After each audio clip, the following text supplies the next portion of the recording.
My dad appeared in a dream.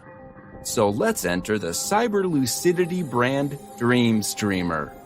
It's the only dream recording device that won't censor your dreams unless you flip the cyan switch, and the cyan LED burbulates. Cyan means censored. Cyber Lucidity plunges can shock your system. They disorient, and they may reveal too much about the inner workings of your psyche, stirring up repressed memories instead of dreams. Remember, those memories were repressed for a reason. So proceed with caution. You might think the last thing you want to do is wreck your own dreams. Wrong. What you truly want to avoid is totaling your unconscious mind. Buckled up? Actually, I'm not ready, but...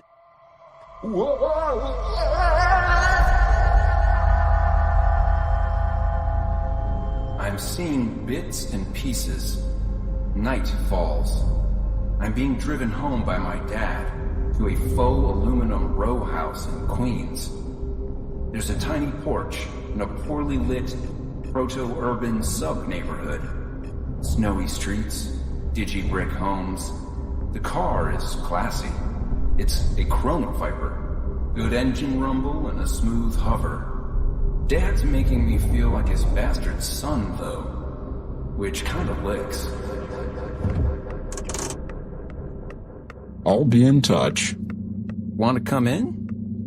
No, afraid I can't. Have to pick up your sister.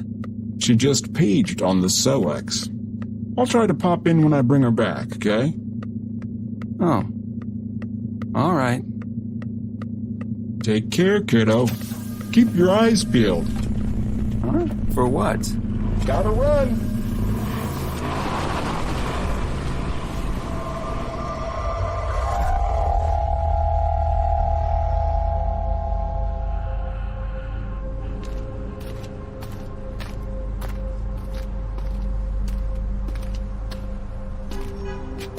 Then I recall someone being on the porch in the shadows. A dark figure. Could be his stepfather? He has beaten me up repeatedly for something. For reasons I didn't understand. Maybe it was for being an outsider.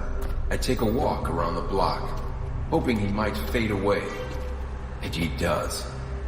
But when I get back to the porch, his voice cuts through the pitch-black shade. I'll kill you if you get in my way. Stop. Just wait here so she knows it's safe. Don't indicate that I'm here. I'm waiting for you. I'll slit your throat if you get between us. Otherwise, I'm not here. Understand me? Right, yes. I don't know how much time passes. Maybe 10 minutes? It feels like 10 hours. My heart pounds. I'm shivering. Then they arrive. Look at her. Leather accordion top. Open, organic, beautiful lines. Glamorous. Pampered. She's like a digi-alpha. Actually, it's a Chronoviper. I'm looking at your sister, Zibbet. You get between me and her. Dead.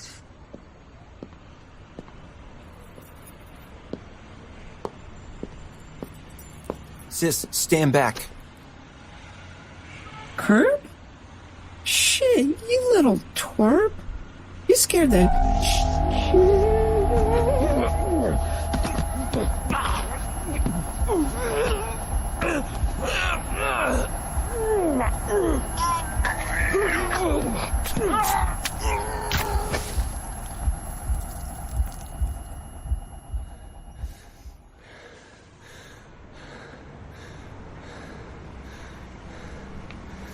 Kirby! What did you do, Kirby? What's in his mouth? His hand? He was going to hurt you, so Ew.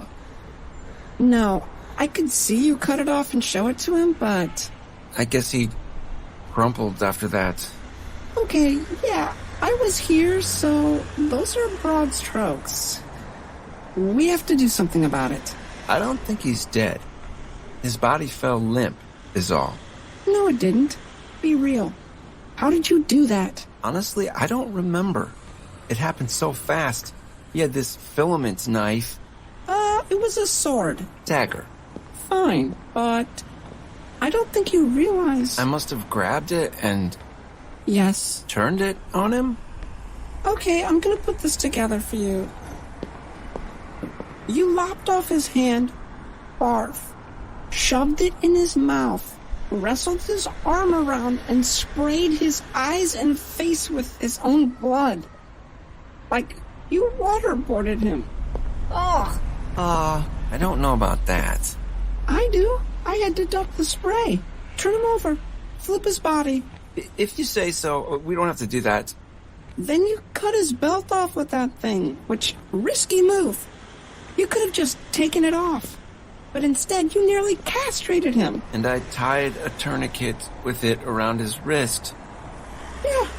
You also made it into DIY manacles for his other wrist, too. Who are you? Are you my brother?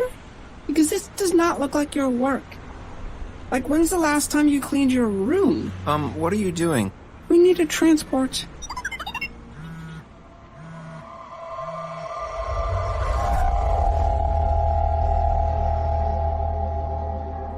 Dad was gone. I was in the shadows with this nearly dead man.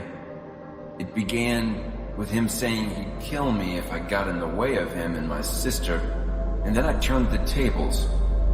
His body got loaded off into a horse-poor carriage. I drove it right out toward the center of Neo-Amsterdam. The cyber horse and hover buggy moved swiftly, clacking along the cobblestone streets. The beast's feet sounded of metal and cybernetic engineering by how fast it cantered. I yelled, "Hey-ya!" like it was normal. We arrive at a bed and breakfast in the cover of night. It feels like an old-timey brothel. Perhaps it is. There's a doctor who must know me. She promises to take a look at him at once. I'm assured he'll likely gain control of his severed body part again. What concerns me is that he not die. He has lost a lot of blood, quickly. No one asks how he was injured. No one notifies the blackguard police squad. I bite a cut in my lip, it's so tense. I'm certain we're about to get raided, so I ready myself to deal with intruders. But none come.